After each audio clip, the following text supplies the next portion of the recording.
আমরা আসলে অনেক জানাজা পড়েছি। আসলে আমরা কিছুক্ষণ আগে আমরা আসছি মোহাম্মদপুর হয়ে। তো মোহাম্মদপুর আসাদ গেট থেকে শুরু করে এইখান দিয়ে আমরা যতটুকু দেখলাম, মানে মানিক মিয়া এভিনিউ এবং জিয়া উদ্যান থেকে আমাদের পুরো সংসদ ভবনের কোনো একটি রোড বাকি নেই। তো এই এত বড় জানাজা আমার লাইফে আমি কখনো পড়িনি। শুধুমাত্র একটি কথাই বলতে চাই, আজকে যার উদ্দেশ্যে আমরা যে জানাজাটে আমরা পড়ছি, সেটা আসলে আমাদের দেশনেত্রী বেগম খালেদা জিয়া, যার দল মত নির্বিশেষে পুরো বাংলাদেশের মানুষ যার জন্য আজকে কেঁদেছে এবং যার জানাজায় আজকে অবস্থান করেছে। সে শুধু একটি নাম নয়, দেশনেত্রী বেগম খালেদা জিয়া আসলে বাংলার মানুষের একটি আবেগের এবং আশ্রয়স্থল। তো আমরা সর্বোপরি নেত্রীর আমরা মাগফিরাত কামনা করছি।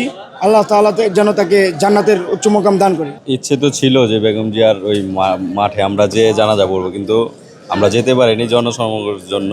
আমরা 11টা বাজে আসছি, কিন্তু যেতে পারিনি। হেঁটে যাওয়ার চেষ্টা করছি, কিন্তু যাওয়া যায় না। না, আমাদের ওখানে অনেক ভিড়, অনেক জনসমুদ্র, অনেক লোক, যে কারণে আমরা পিছিয়ে ব্যাক করছি। আমরা আসছি 11টা বাজে, এখনো ওই দিকে ঢুকতে পারিনি।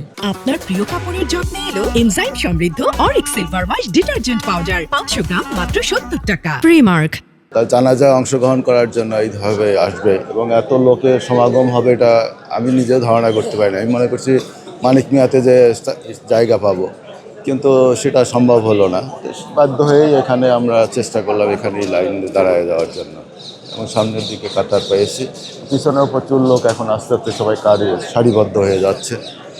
দেখা যাক, আল্লাহ ভরসা, আল্লাহ দোয়া করি যাতে তার আত্মার মাগফিরাত কামনা করি, যাতে তার আল্লাহ ভবিষ্যতে তার জন্য বেহেশত নসিব দান করে। আসলে আমরা মিরপুর থেকে এখানে এসেছি, তো আসার পথে আমরা দেখলাম মানুষের ঢল।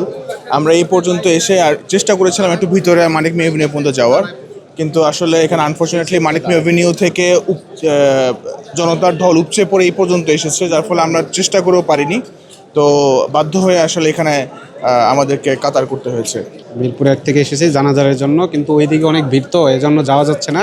এজন্য এখানে দেরি হচ্ছে আর কি। জানাজারের জন্য, জানাজার শরীক হওয়ার জন্য এখানে লাইন দিছে। কখনো দাঁড়ানো হয় নাই, এই প্রথম ফার্স্ট এই এত বড় জানাজার নামাজ দেখলাম, অনেক ভালো লাগলো। তারপরে আমাদের দেশনেত্রী বেগম খালেদা জিয়ার জন্য সবসময় দোয়া ও ভালোবাসা সবসময় রইল।